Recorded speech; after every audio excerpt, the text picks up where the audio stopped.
नमस्कार साथियों, मैं यस के सर स्वागत करता हूं आपके अपने YouTube चैनल प्रथम प्रयास क्लासेस में। प्रश्नमाला की इस कड़ी में आज हम लोग टीजीटी 2009 का पेपर सॉल्व करेंगे और आज जो है 60 प्रश्न हम लोग हल करेंगे। इसके बाद कल पुनः जो बचे हुए प्रश्न रहेंगे लगभग 65 प्रश्न कल हम लोग हल करेंगे। और अब तक जो रेगुलर प्रश्नमाला चल रही थी, आज और कल टीजीटी का सॉल्व करेंगे और सोमवार से आपकी क्लासेस वैसे ही चलती रहेगी। तो शुरू करते हैं हम लोग आज की अपनी क्लास। आज हम लोगों का पहला प्रश्न है कि काव्य का वह गुण, यहां देखिए थोड़ा सा स्पेलिंग मिस्टेक हो गया है।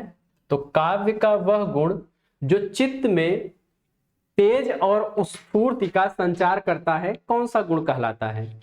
ठीक है, ओज गुण, माधुर्य गुण, प्रसाद गुण या इनमें से कोई नहीं।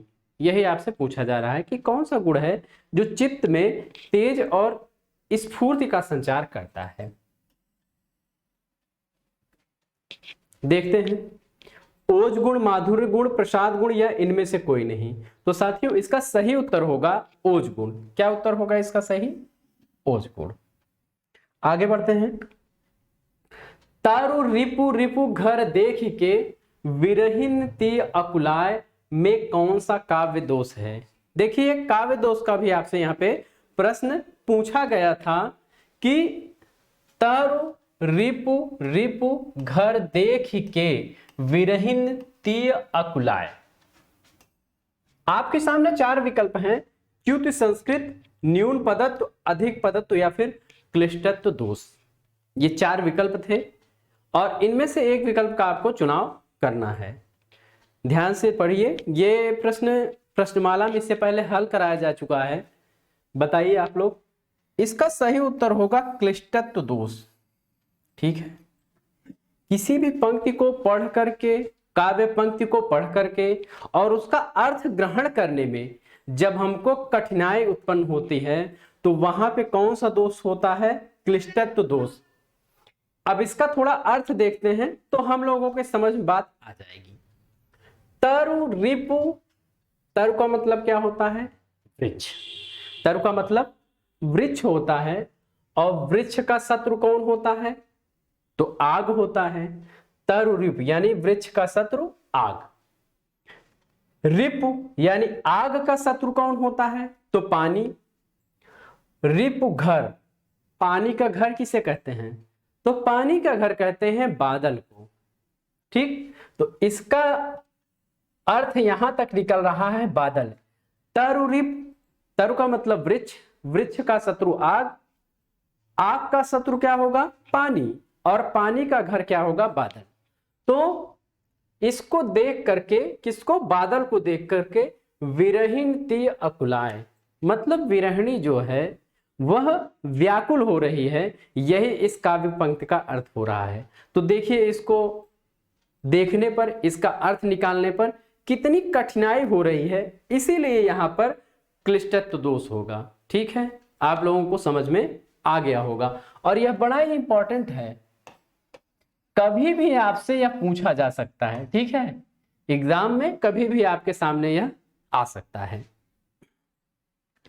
अगला प्रश्न है कि हिंदी साहित्य में निम्नलिखित पंक्तियां किसके द्वारा लिखी गई हैं? यह पंक्तियां किसके द्वारा लिखी गई हैं? यद्यपि सुजाति सुलक्षणी सुवर्ण सरस सुवृत भूषण बिनु न विराजय कविता वनिता मृत। कबीरदास, केशवदास, रहीमदास या फिर तुलसीदास। इसमें से इसका लेखक कौन है? इसकी रचना किसने दी थी? ठीक है, कबीरदास, केशवदास, रहीमदास और तुलसीदास। इसका सही उत्तर क्या होगा?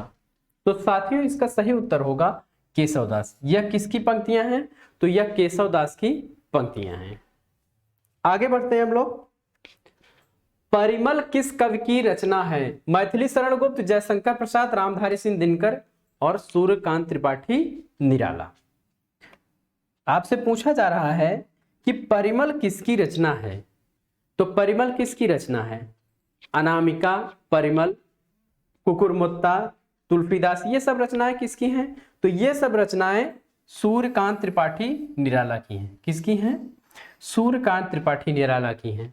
सरोज स्मृति भी इनका है, राम की शक्ति पूजा। तो ये सारी रचनाएं सूर्यकांत त्रिपाठी निराला की हैं। आगे बढ़ते हैं कि वह सममात्रिक छंद, ध्यान दीजिएगा कि वह सममात्रिक छंद जिसके प्रत्येक चरण में 24-24 मात्राएं हो तथा प्रत्येक चरण में 11वीं एवं 13वीं मात्रा पर यति होती है, कौन सा छंद कहलाता है? अब आपको बताना है कि वह सममात्रिक छंद कौन सा है जिसमें 24 मात्राएं होती हैं और 11 और 13वीं मात्रा पर यति होती है। यत क्या मतलब होता है? ठहराव। रोला, सोरठा, सवैया, कवित। रोला, सोरठा, सवैया या फिर कवित, इनमें से आपको उस विकल्प का चयन करना है जिसमें 24 मात्राएं होती हैं। तो यह रोला छंद होगा। कौन सा छंद होगा? रोला छंद। रत्नाकर शब्द किस कवि के साथ जुड़ा है? रत्नाकर, ऐसे पूछा जा सकता है आपसे कि रत्नाकर किसका उपनाम है। तो भिन्न भिन्न तरीके से आपसे प्रश्न पूछे जा सकते हैं कि रत्नाकर शब्द किस कवि के साथ जुड़ा है? हरिश्चंद्र, जगन्नाथ, बद्री नारायण या फिर भिखारी दास। सबका देखिए नाम दिया हुआ है विकल्प में। तो इसका सही विकल्प क्या होगा? तो इसका सही विकल्प होगा जगन्नाथ दास रत्नाकर। क्या विकल्प होगा? जगन्नाथ दास रत्नाकर।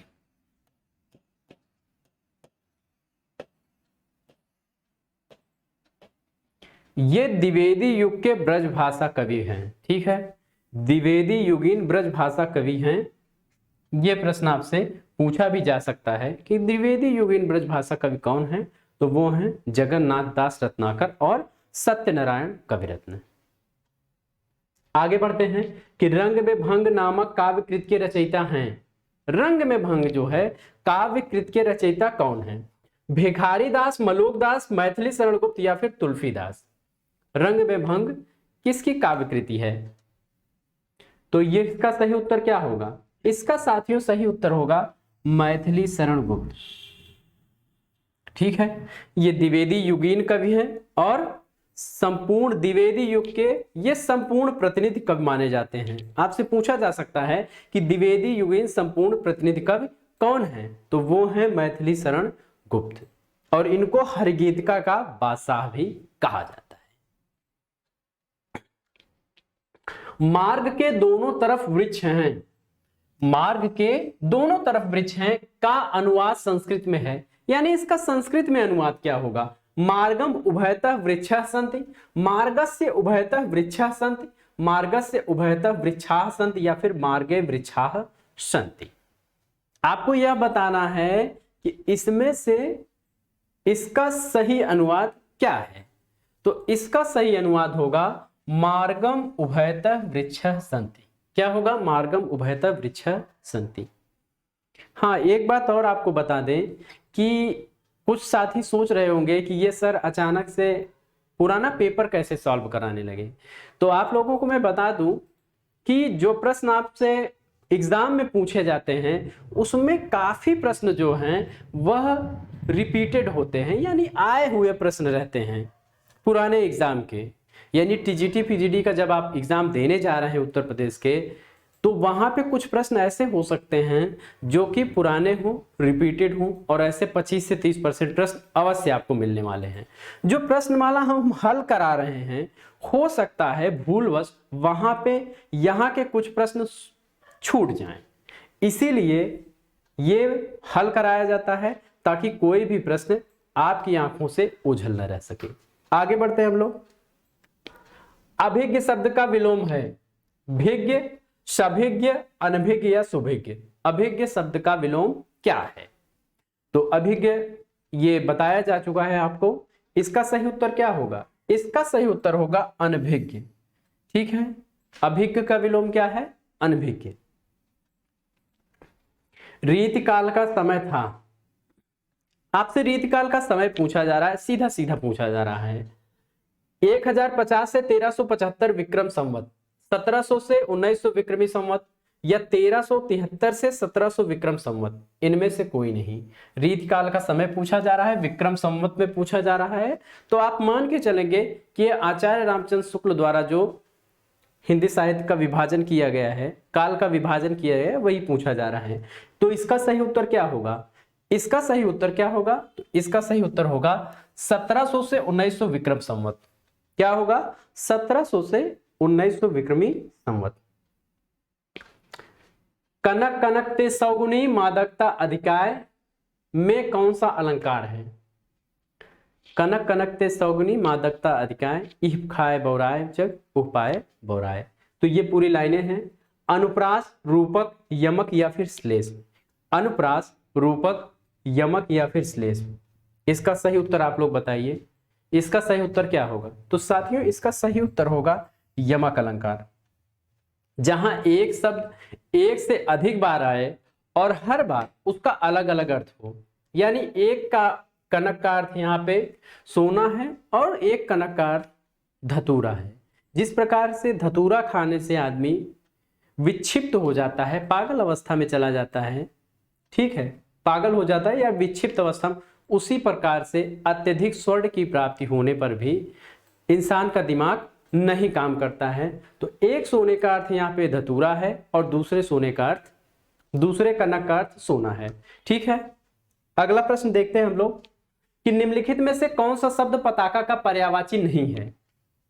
ऐसे ही प्रश्न आएंगे एग्जाम में, बिल्कुल सटीक आपसे पूछा जा सकता है, इंपॉर्टेंट है, इसे बिल्कुल ध्यान देंगे कि पताका का पर्यायवाची नहीं है झंडा, निशान, प्रस्तर या ध्वज। झंडा, निशान, प्रस्तर या फिर ध्वज, इनमें से पताका का पर्यायवाची नहीं है। इसका सही उत्तर क्या होगा? तो साथियों इसका सही उत्तर होगा प्रस्तर। क्या होगा सही उत्तर?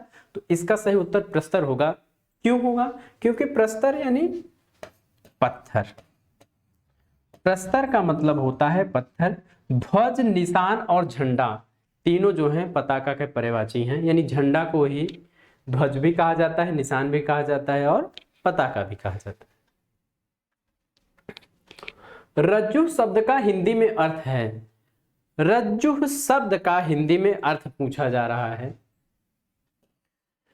मछली, मेढक, रस्सी या फिर घोड़ा।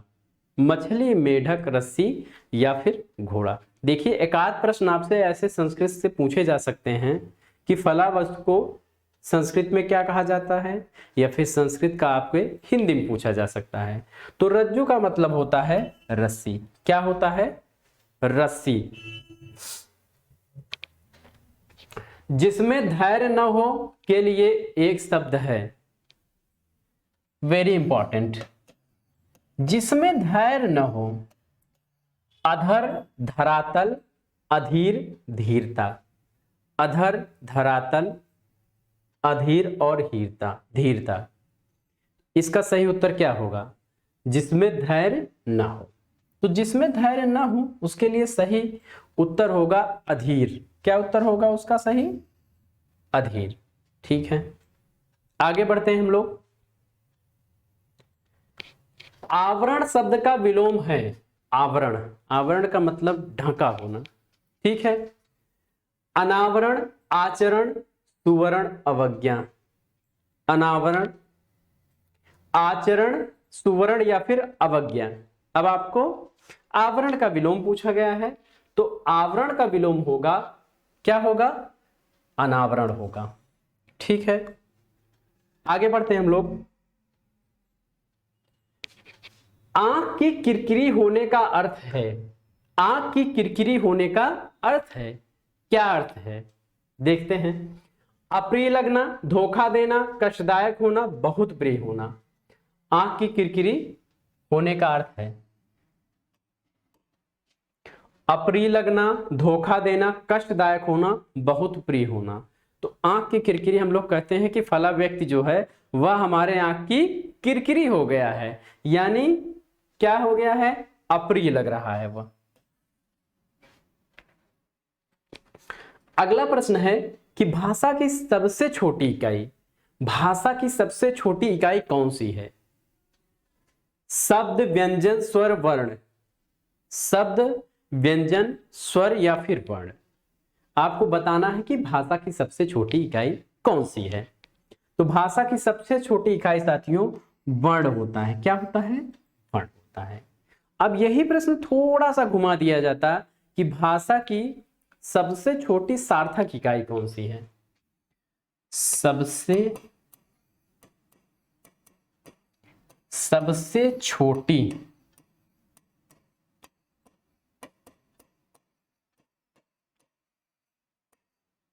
सार्थक इकाई।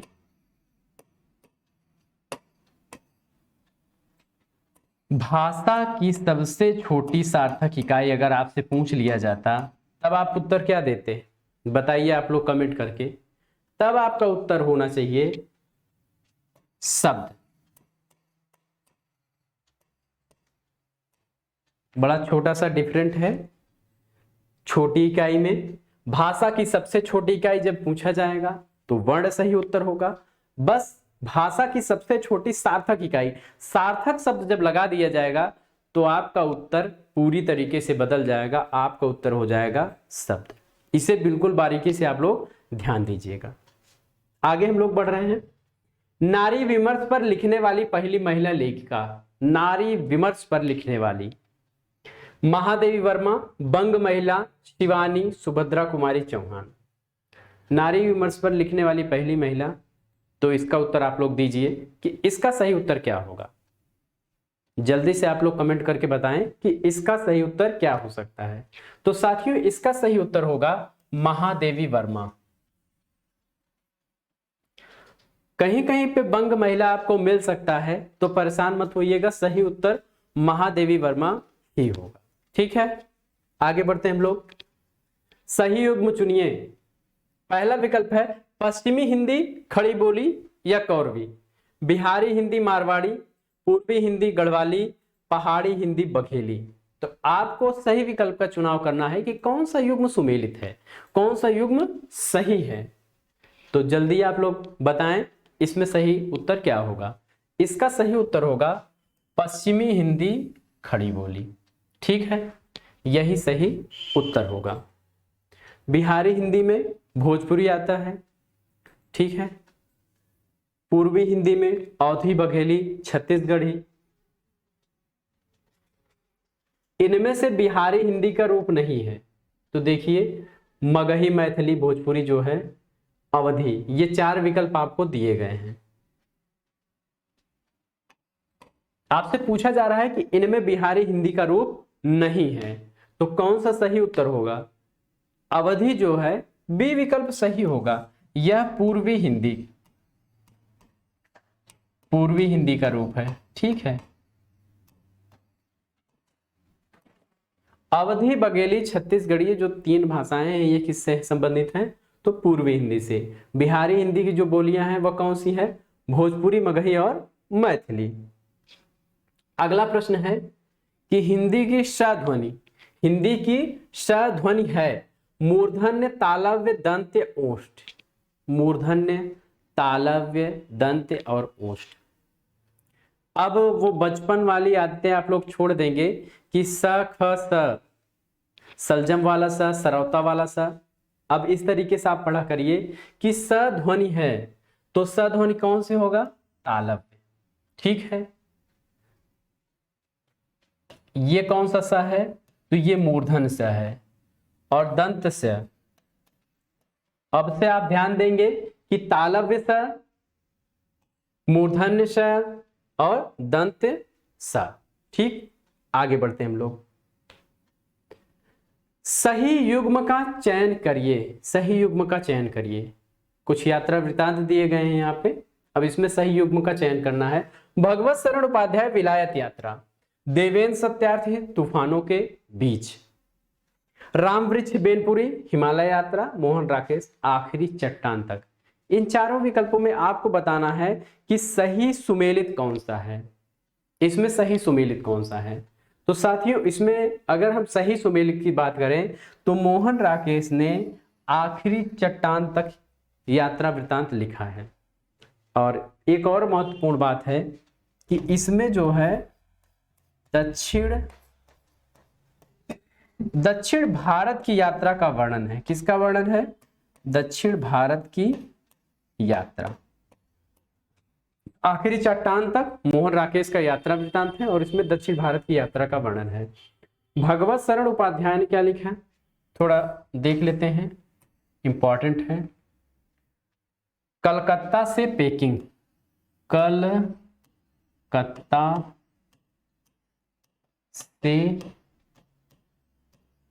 पेकिंग। एक और यात्रा वृत्तांत है इनका, उसका नाम है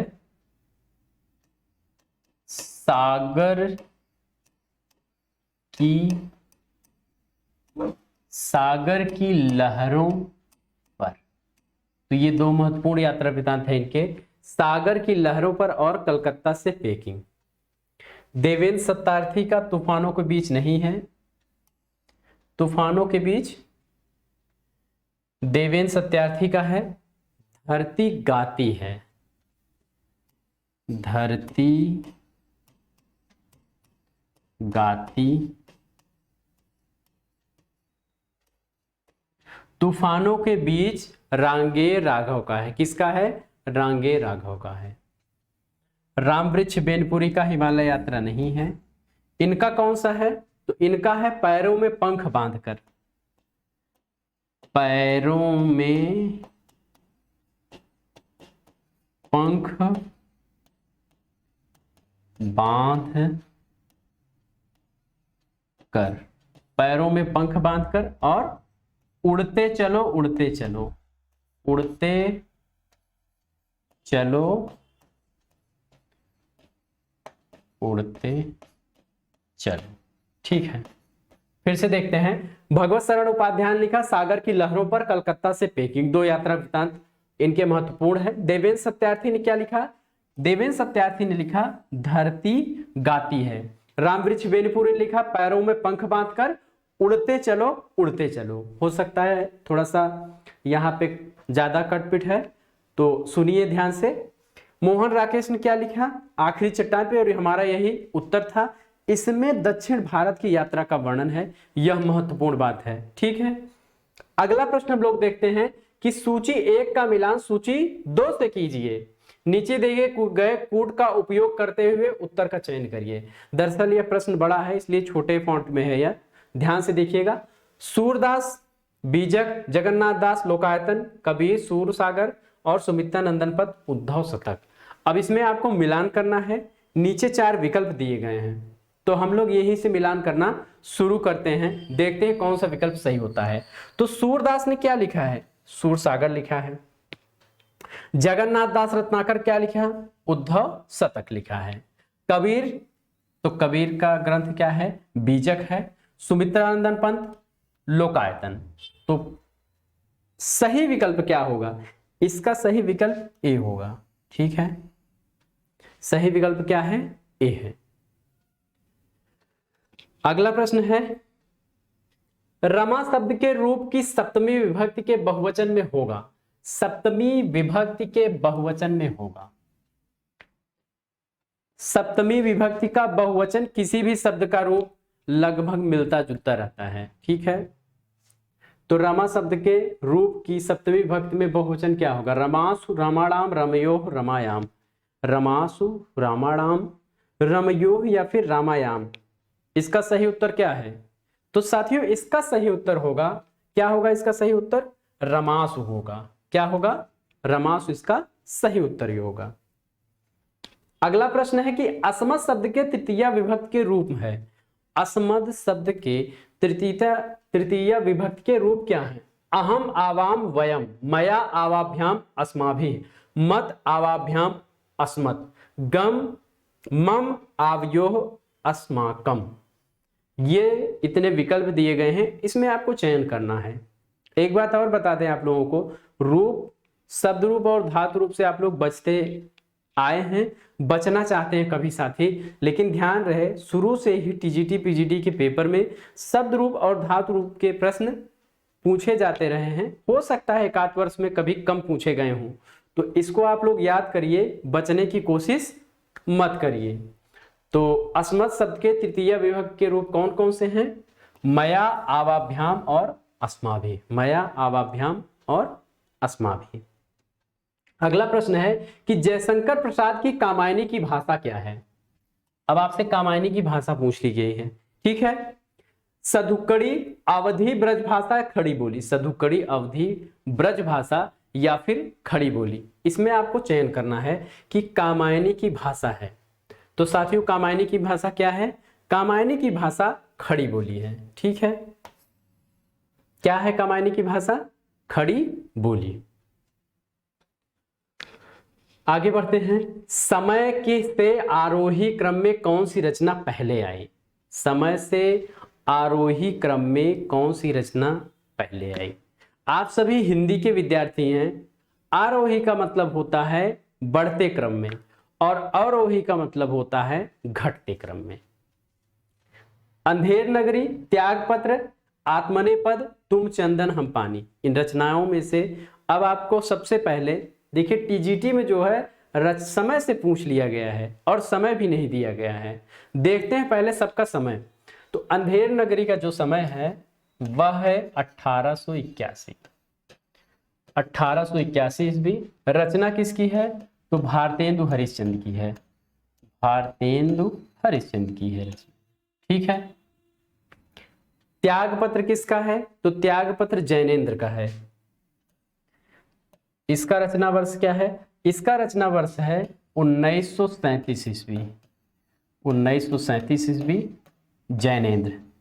ये जैनेन्द्र का उपन्यास है। अंधेर नगरी जो है नाटक है भारतेंदु हरिश्चंद्र का। जैनेन्द्र, ठीक है। आत्मनेपद, आत्मनेपद किसका है? तो आत्मनेपद का जो सन है वह 1960 है। यह अज्ञेय की रचना है। तुम चंदन हम पानी, विद्यानिवास मिश्र का यह निबंध है और यह कब है? 1957 ईस्वी में। आत्मनेपद जो है 1960 में अज्ञेय का आलोचनात्मक निबंध है। ध्यान दीजिएगा आप लोग। विद्यानिवास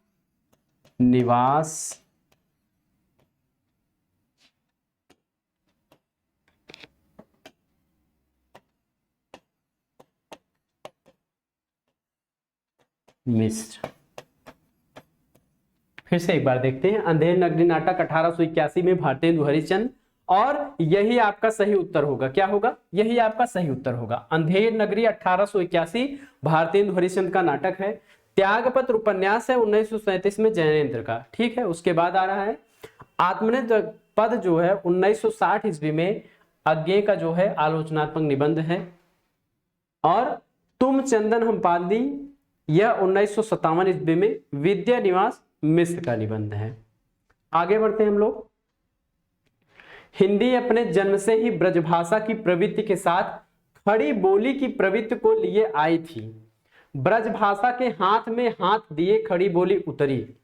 कितना शानदार जो है यह कथन है कि ब्रजभाषा के हाथ में हाथ दिए खड़ी बोली उतरी। यह कथन निम्न में से किसका है? भारतेंदु हरिश्चंद्र का, आचार्य रामचंद्र शुक्ल का, डॉक्टर सत्येंद्र का या फिर डॉक्टर नगेंद्र का? अब इनमें आपको एक विकल्प का चयन करना है, सही विकल्प का चयन करना है कि यह कथन किसका है। कथन से संबंधित देखिए कितना शानदार प्रश्न पूछा गया है। तो साथियों, यह कथन जो है यह आचार्य रामचंद्र शुक्ल का कथन है, और ऐसे कथन आपसे कभी भी किसी भी एग्जाम में पूछे जा सकते हैं। तो इसके लिए आप तैयार रहिए। कुछ छोटी छोटी ट्रिक्स है उसको ध्यान में रख सकते हैं कि ब्रज भाषा के हाथ में हाथ दिए खड़ी बोली उतरी। थोड़ा सा इसको ध्यान में रखिए कि ब्रज भाषा के हाथ में हाथ दिए खड़ी बोली उतरी, उसके साथ ही जो है यह आई थी। इनमें से कौन सा ग्रंथ केशव का नहीं है? केशव का नहीं यानी केशव दास का कौन सा ग्रंथ नहीं है? बड़ा सामान्य सा प्रश्न पूछा जा रहा है। रामचंद्रिका, कवि प्रिया, विज्ञान गीता, भाषा भूषण। अब इसमें पूछा जा रहा है कि इसमें केशव दास का ग्रंथ नहीं है, ठीक है। रामचंद्रिका जो है यह भी केशव का ग्रंथ है, कविप्रिया भी है, विज्ञान गीता भी है। भाषा भूषण इनका ग्रंथ नहीं है। भाषा भूषण किसका ग्रंथ है? तो यह जसवंत सिंह का ग्रंथ है। जसवंत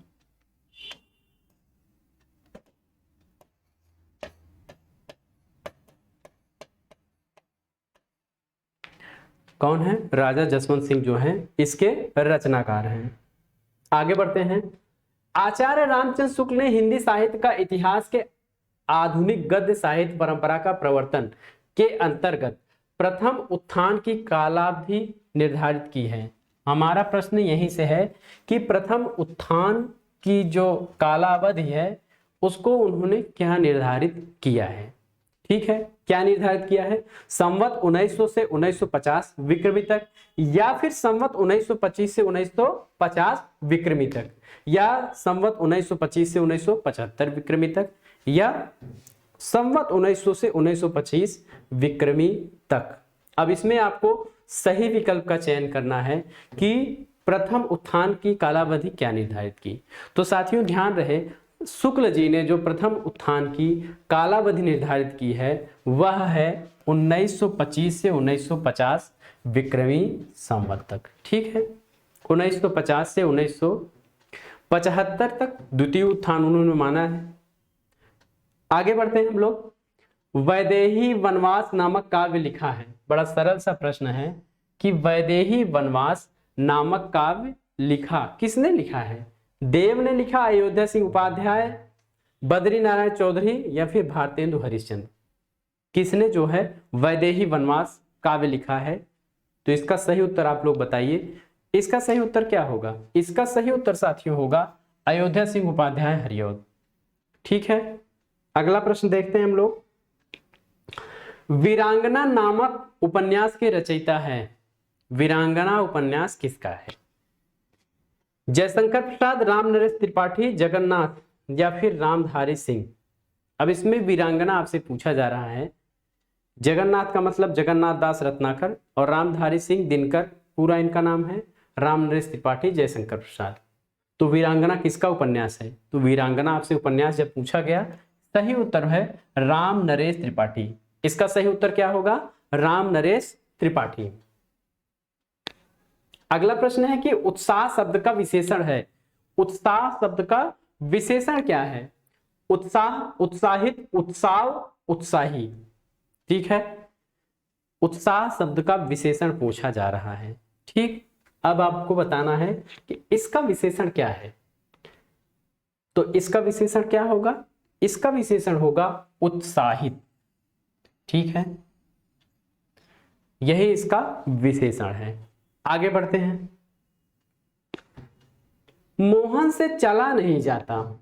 मोहन से चला नहीं जाता वाक्य में कौन सा वाच्य है? आपसे वाच्य का प्रश्न पूछा जा रहा है कि मोहन से चला नहीं जाता है। कर्मवाच्य, भाववाच्य, कर्तृवाच्य, या फिर इनमें से कोई नहीं? यही आपको बताना है। कर्तृवाच्य में कर्ता की प्रधानता होती है, और वाक्य सकर्मक और अकर्मक दोनों हो सकता है। कर्मवाच्य में कर्म की प्रधानता होती है और वाक्य हमेशा सकर्मक ही होगा। भाववाच्य में भाव की प्रधानता होती है और वाक्य हमेशा अकर्मक होगा। तो अब देखते हैं कि मोहन से चला नहीं जाता, तो इसमें क्या होगा? भाववाच्य होगा। क्या होगा? भाववाच्य होगा। आगे बढ़ते हैं। आज गणित के अध्यापक ने कक्षा नहीं ली। वाक्य में अर्थ के आधार पर वाक्य है।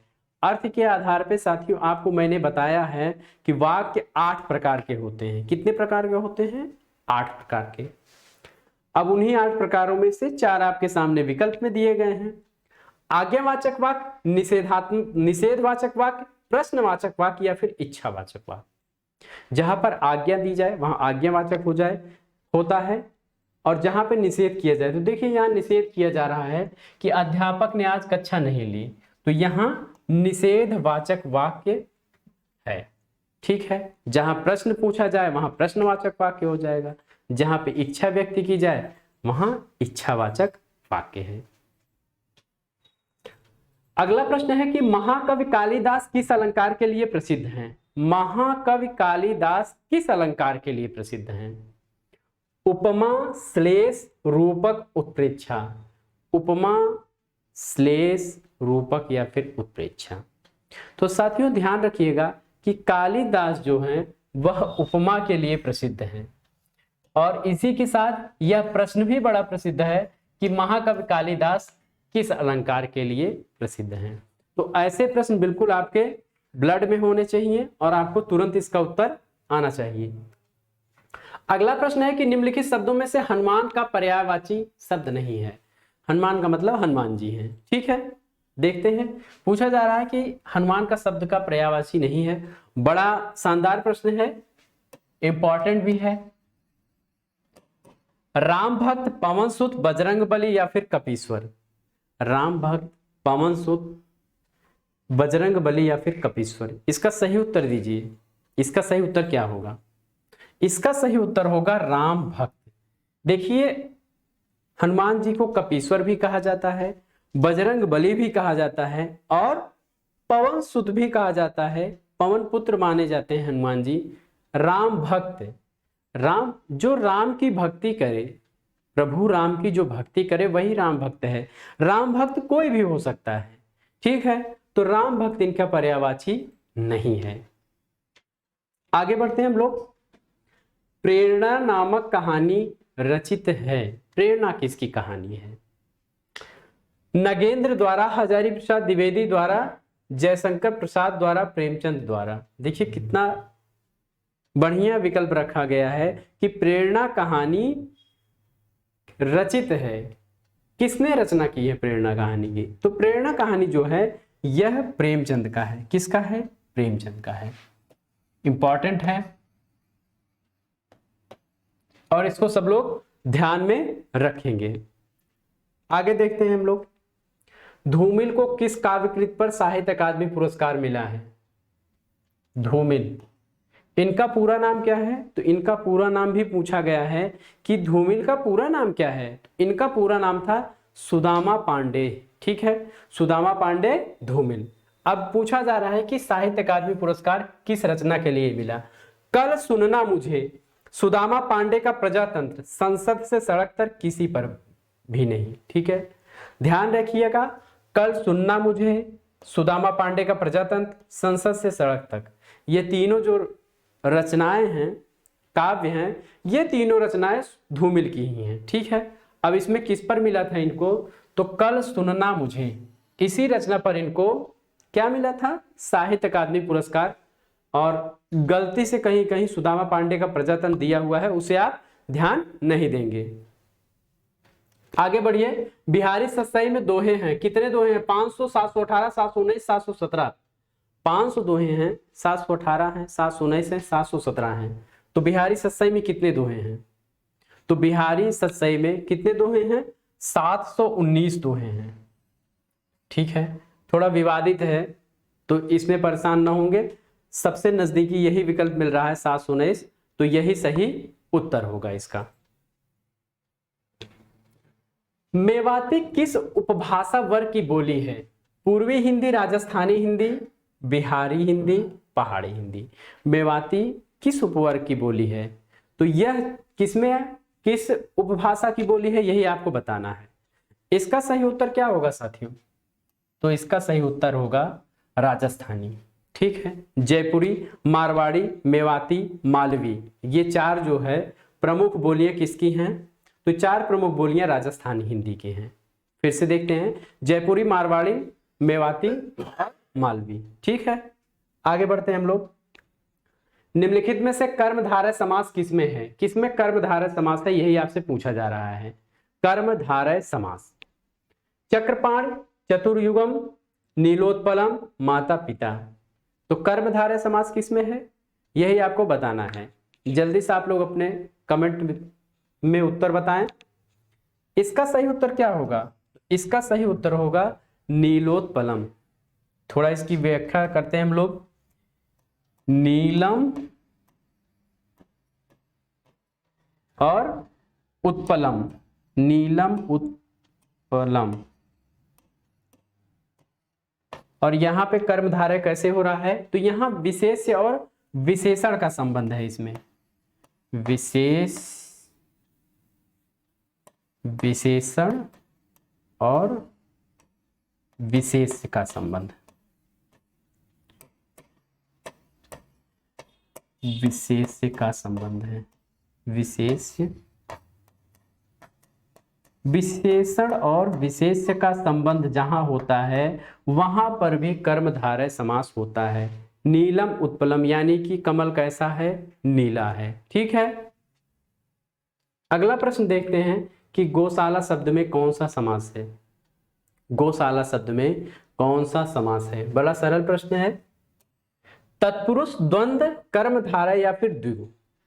तत्पुरुष, द्वंद्व, कर्मधारय या फिर द्विगु, इसमें सही उत्तर क्या होगा यही आपको बताना है।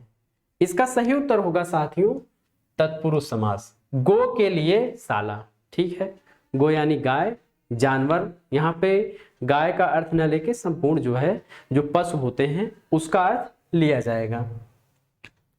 संस्कृत काव्य में पद लालित के लिए किसकी प्रसिद्धि सर्वाधिक है। पद लालित्य के लिए सबसे ज्यादा प्रसिद्ध कौन है, यही आपसे पूछा जा रहा है। उपमा कालिदासस्य, उपमा कालिदासस्य भारवे अर्थ गौरवम, और क्या है, दंडिना पद लालित्य माघे संत त्रयोगुणा। ये जो है श्लोक है और इसी से आप निकाल सकते हैं कि पद लालित के लिए कौन प्रसिद्ध है। तो पद लालित के लिए कौन प्रसिद्ध है आपको बताना है, दंडी। दंडी जो है वह किसके लिए प्रसिद्ध है, पद लालित के लिए।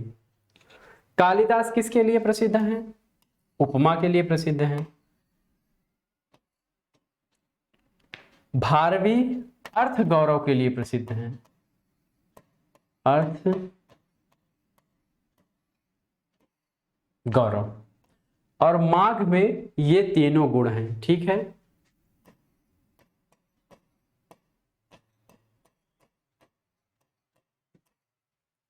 तो उपमा, अर्थ गौरव और पद लालित, यह तीनों गुणों से युक्त कौन है, माघ है। फिर से एक बार देख लेते हैं कि पद लालित्य दंडी, उपमा कालिदास, भारवी अर्थ गौरव के लिए जाने जाते हैं, और माघ इन तीनों गुणों के लिए प्रसिद्ध हैं। माघे संत त्रयोगुणा। ठीक है, आगे हम लोग बढ़ते हैं। रहीमन चुप है बैठिए देख दिनन को फेर, जब नीके दिन आए हैं बनत लगी हैं पेर। बहुत शानदार पंक्तियां हैं और ऐसा लग रहा है मानो यह पंक्तियां आप ही लोगों के लिए कही गई हैं कि रहीमन चुप है बैठिए देख दिनन के फेर। चुप होने का मतलब है कि निष्क्रिय होना नहीं है। चुप होने का मतलब है कि शांतिपूर्वक बिना उद्वेलित हुए अपना कार्य धैर्य से आप ईमानदारी के साथ करते रहिए। अपनी पढ़ाई आप लोग जारी रखिए धैर्य के साथ। जब नीके दिन आए हैं बनत न लगी हैं वीर। जब जो दिन ईश्वर ने निश्चित किया हुआ है आपकी सफलता के लिए, जब वह दिन आएगा तो फिर आपको अवश्य सफलता मिलेगी, उसमें देरी नहीं होगी। तो ये बात आप ध्यान रखेंगे। और यहाँ पे रहीमन लिखा हुआ है तो आप समझ जाइए कि ये किसकी लाइनें हैं, रहीम दास की लाइनें हैं। तो ये तो अर्थ जो मैं बता रहा था ये आप लोगों के लिए बता रहा था, आप लोगों से उसको रिलेट करके बता रहा था। जबकि इसका सही अर्थ है कि रहीमन चुप हो बैठिए देख दिनन को फेर, यानी जिसके दुर्दिन खराब दिन चल रहे हो उनको परेशान नहीं होना चाहिए, उस दिन को काटने की कोशिश करनी चाहिए। क्यों? क्योंकि जब नीके दिन आए हैं बनत लगी हैं पेर। जब अच्छा दिन आएगा तो फिर देर नहीं लगेगी और सब कुछ अच्छा हो जाएगा। ठीक है, तो इन पंक्तियों में आपसे छंद पूछा गया था, इसमें कौन सा छंद है, तो यहां पे आपका दोहा छंद है। ठीक है, इसे आप अच्छे से ध्यान रखेंगे। अगला प्रश्न हम लोग देखते हैं कि अगला प्रश्न क्या हो सकता है। लखनऊ में आयोजित 1936 के प्रगतिशील लेखक संघ के ऐतिहासिक आयोजन के अध्यक्ष। लखनऊ में जो आयोजित हुआ था, लखनऊ में आयोजित 1936 के प्रगतिशील लेखक संघ के ऐतिहासिक आयोजक के अध्यक्ष। तो इस प्रश्न को कितनी तरीके से पूछा जा सकता है देखिए। यह भी पूछा जा सकता है कि 1936 में प्रगतिशील लेखक संघ का आयोजन कहाँ हुआ। पहले प्रगतिशील लेखक जो संघ है उसके आयोजक के पहले अध्यक्ष पूछे जा सकते हैं। ठीक है, तो इसका सही उत्तर क्या होगा? प्रेमचंद, जयशंकर प्रसाद, सूर्यकांत त्रिपाठी निराला, मुल्क राज आनंद। इसमें बताना है कि इसके पहले अध्यक्ष कौन थे। तो जो लखनऊ में आयोजन हुआ था उसके अध्यक्ष मुंशी प्रेमचंद थे। कौन थे? मुंशी प्रेमचंद थे। विख्यात मार्क्सवादी समीक्षक हैं। चलिए,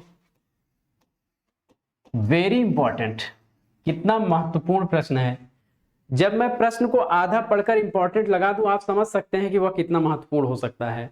रामविलास शर्मा, शांति प्रिय द्विवेदी, आचार्य रामचंद्र शुक्ल या राम स्वरूप चतुर्वेदी। आपसे पूछा जा रहा है प्रख्यात मार्क्सवादी समीक्षक। तो ध्यान दीजिएगा साथियों, जब भी प्रख्यात, विख्यात, सुप्रसिद्ध, प्रसिद्ध पूछा जाए, आपका उत्तर होगा रामविलास शर्मा। क्या उत्तर होगा? रामविलास शर्मा। लेकिन आपसे जरा सा प्रश्न घुमा दिया जाए कि पहले मार्क्सवादी समीक्षक कौन है, पहले या फिर प्रथम मार्क्सवादी समीक्षक? प्रथम मार्क्सवादी समीक्षक,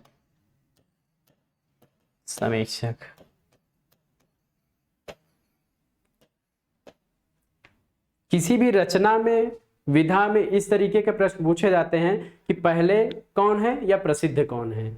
जैसे प्रसिद्ध सूफी कवि अगर पूछ लिया जाए, सबसे प्रसिद्ध, तो वहां पे जायसी होंगे। पहला पूछा जाए तो पहला मुल्ला दाऊद। वैसे ही यहाँ पे अगर विख्यात मार्क्सवादी पूछा जाएगा रामविलास शर्मा, और प्रथम मार्क्सवादी पूछा जाएगा तो शिवदान सिंह चौहान। शिवदान सिंह चौहान। बिल्कुल बारीकी के साथ आप ये बात याद रखेंगे कि आपसे प्रथम पूछा जाए कि मार्क्सवादी समीक्षक, तो शिवदान सिंह चौहान और विख्यात रामविलास शर्मा। अगला प्रश्न है, हिंदी का प्रथम कवि कौन है? हिंदी का प्रथम कवि पूछा जा रहा है। सरहपा, सबरपा, देवसेन या फिर कबीर? सरहपा, सबरपा, देवसेन या फिर कबीर। ठीक है, तो हिंदी का प्रथम कवि कौन है? हिंदी का प्रथम कवि सरहपा माने जाते हैं। ठीक है, राहुल सांकृत्याय ने सरहपा को माना है और यही सर्वमान्य मत है। हमारे छात्र कई बार पूछते हैं कि सर, जब हिंदी के प्रथम कवि सरहपा हैं तो फिर देवसेन की रचना श्रावकाचार्य को हिंदी की पहली रचना क्यों मानी जाती है? अगर सरहपा है तो इनकी कोई रचना होनी चाहिए। तो साथियों, इसका जवाब यह है कि सरहपा की जो रचनाएं हैं ये उपलब्ध नहीं है।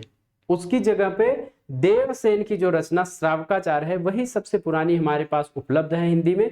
इसीलिए हिंदी की पहली रचना श्रावकाचार्य को माने जाता है। ठीक है, चलिए आप लोग जानते हैं, फिर से बोल दे रहा हूं, श्रावकाचार्य जो देवसेन ने लिखा है उसे हिंदी की पहली रचना माना जाता है। और पहले कवि अगर आपसे पूछा जाए तो वो कौन है? सरहपा है। कारण भी मैंने आपको बता दिया है। आगे बढ़ते हैं कि निम्नलिखित रासो ग्रंथों में कौन सा काव्य एक प्रेम काव्य या श्रृंगार काव्य है? प्रेम काव्य या श्रृंगार काव्य कौन सा है? बीसल देव रासो, परमाल रासो, पृथ्वीराज रासो, जय मयंक जस चंद्रिका। इसमें से प्रेम काव्य या श्रृंगार काव्य कौन है? सभी को पता है लगभग। इसका सही उत्तर क्या होगा? इसका सही उत्तर है साथियों बीसल देव रासो। क्या उत्तर होगा इसका सही? बीसल देव रासो। आगे बढ़ते हैं, अष्टछाप के प्रमुख कवि नंददास किसके शिष्य थे? नंददास किसके शिष्य थे? अष्टछाप की स्थापना जो है विठलनाथ ने 1565 में की थी। ठीक है, जिसमें 4 शिष्य वल्लभाचार्य के थे और 4 विठलनाथ के थे।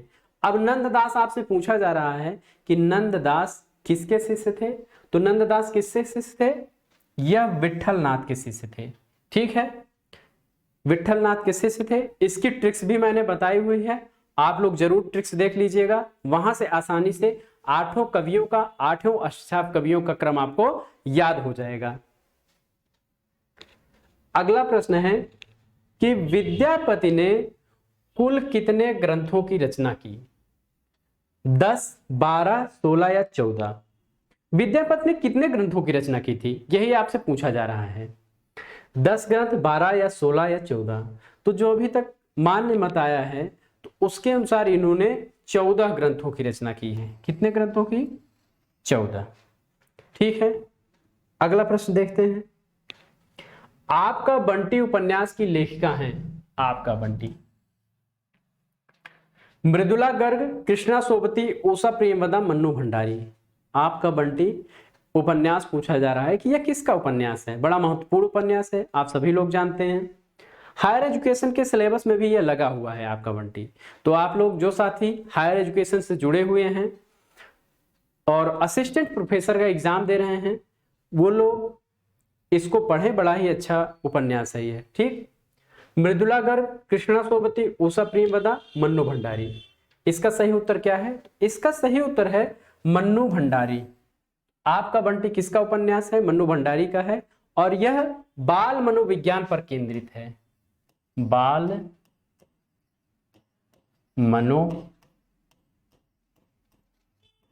मनोविज्ञान पर केंद्रित है। ठीक है, बाल मनोविज्ञान का वर्णन है इसमें। अगला प्रश्न देखते हैं हम लोग। हिंदी का प्रथम दुखांत नाटक कौन है? पहला दुखांत नाटक आपसे पूछा जा रहा है कि कौन सा है। अंधेर नगरी, भारत दुर्दशा, रणधीर प्रेम मोहिनी या फिर कलि कौतुक। दुखांत नाटक, तो साथियों पहला दुखांत नाटक जो है वह रणधीर प्रेम मोहिनी है, और इसके लेखक कौन है?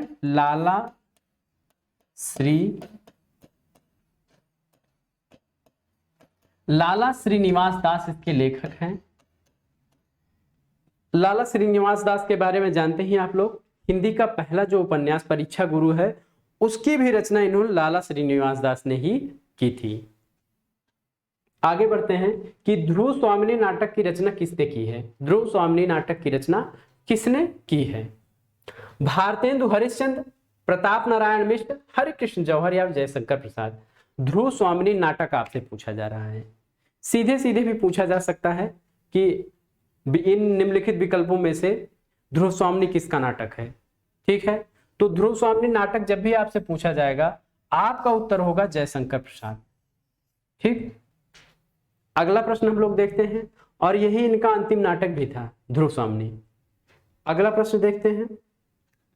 जो पहले कभी न हुआ हो, जो पहले कभी न हुआ हो। अद्भुत, अभूतपूर्व, अपूर्व, अनुपम।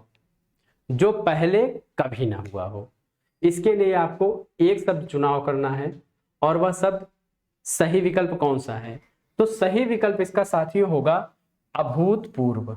ठीक, क्या होगा? अभूतपूर्व। गमन का विलोम है। गमन का विलोम क्या है? गमन का मतलब जाना, आना, उतरना, रुकना, आगमन। जब तत्सम शब्द पूछा जाएगा तो उसका विलोम भी तत्सम होगा। तद्भव शब्द रहेगा तो विलोम भी तद्भव रहेगा। ये छोटी छोटी बातें आप विलोम में ध्यान रखेंगे। तो गमन का विलोम क्या होगा? आगमन होगा। ठीक है, आना का विलोम क्या होगा? जाना होगा। उतरना का विलोम चढ़ना, रुकना का विलोम चलना। ठीक है, अगला प्रश्न देखते हैं। हिंदी के प्रारंभिक काल को वीरगाथा काल नाम किसने दिया है? जो हिंदी का प्रारंभ होता है, प्रारंभिक काल है, उसका नाम वीरगाथा काल किसने दिया है? आचार्य रामचंद्र शुक्ल, हजारी प्रसाद द्विवेदी, राहुल फ्रांकित्यायन या फिर मिश्र बंधु।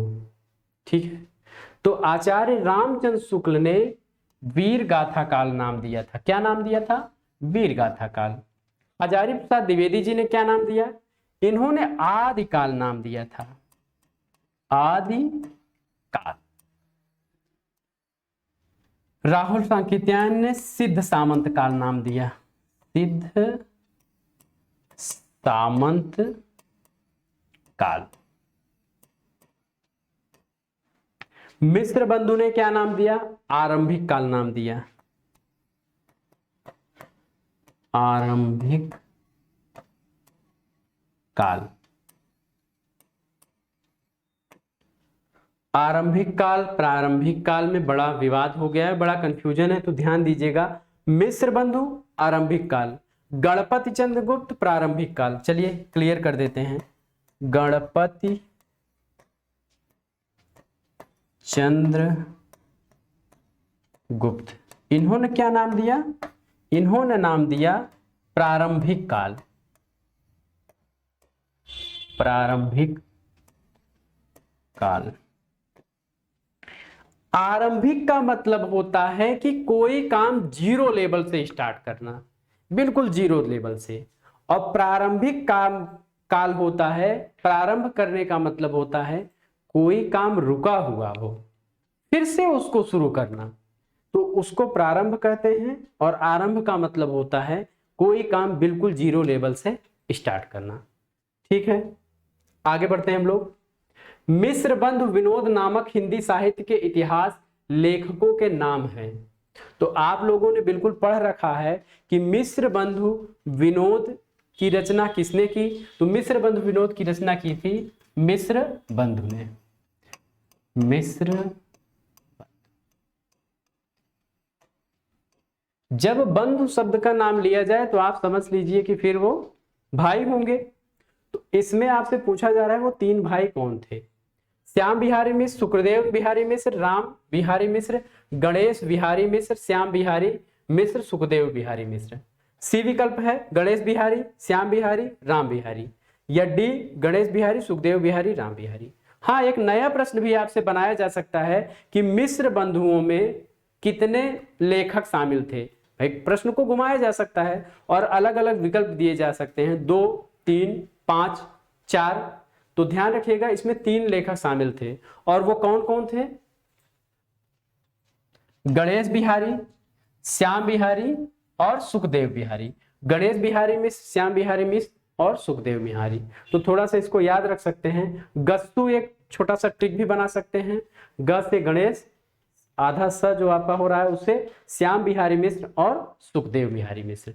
ठीक है, तो मिस्र बंधु विनोद का जो प्रकाशन यह 4 भागों में है। इसके 3 भागों का प्रकाशन 1913 ईस्वी में हुआ था और चौथे भाग का प्रकाशन 1934 ईस्वी में हुआ था। ठीक है साथियों, आज के दिन का हमारा आखिरी प्रश्न है, 60वां प्रश्न है। इनमें से कौन सा कथन असत्य है? असत्य कथन आपसे पूछा जा रहा है। ज्ञानाश्रयी शाखा के कवि, ज्ञानाश्रयी शाखा के कवि निराकार की उपासना करते थे, करते हैं, यह कथन बिल्कुल सही है। अब आपसे असत्य पूछा गया है। कबीर संत कवि है, प्रभु जी तुम चंदन हम पानी रैदास की पंक्ति है, संत तुलसीदास ज्ञानाश्रयी शाखा के कवि हैं। इनमें चारों विकल्पों में असत्य कथन बताना है आपको। ध्यान से पढ़िए और आप लोग बताइए, फिर मैं उत्तर दे रहा हूं इसका। देखते हैं इसका सही उत्तर क्या होगा। ज्ञानाश्रयी शाखा के कवि निराकार की उपासना करते थे, यह बिल्कुल सही बात है। वो किसी मूर्ति की उपासना नहीं करते थे, किसी तस्वीर की उपासना नहीं करते थे जिसका कोई आकार ना हो। निराकार का मतलब जिसका कोई आकार ना हो। निराकार ब्रह्म की उपासना कौन करता था? तो ये ज्ञानाश्रयी शाखा के कवि करते थे। कबीर संत कवि हैं, बिल्कुल ये सही बात है। प्रभु जी तुम चंदन हम पानी रैदास की बड़ी ही फेमस पंक्ति है। ठीक, संत तुलसीदास ये ज्ञानाश्रयी शाखा के कवि नहीं है। ठीक है, ये रामाश्रयी शाखा के कवि है, राम भक्त कवि है। ठीक है, ये सगुणोपासक हैं। तो यही जो है विकल्प गलत है और यही आपका सही उत्तर होना चाहिए। तो साथियों, इसी के साथ जो है आज की प्रश्नमाला समाप्त होती है।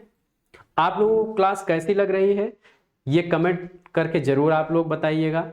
और जो भी साथी उच्च शिक्षा असिस्टेंट प्रोफेसर के लिए जीएस का कोर्स हम लोग लॉन्च करने जा रहे हैं, जो लोग रुचि रख रहे हैं वह टेलीग्राम से जुड़े हो जाएं, पहला काम करें। और दूसरा काम, जो नीचे नंबर चल रहे हैं, फोन नंबर चल रहे हैं, वहां पर बात करके आप लोग अपना नाम लिखवा लीजिए, क्योंकि हम लोग एक ग्रुप बना रहे हैं उच्च शिक्षा के लिए और उन लोगों को उस ग्रुप से जोड़ा जाएगा और बहुत ही छोटा सा एक अमाउंट लिया जाएगा।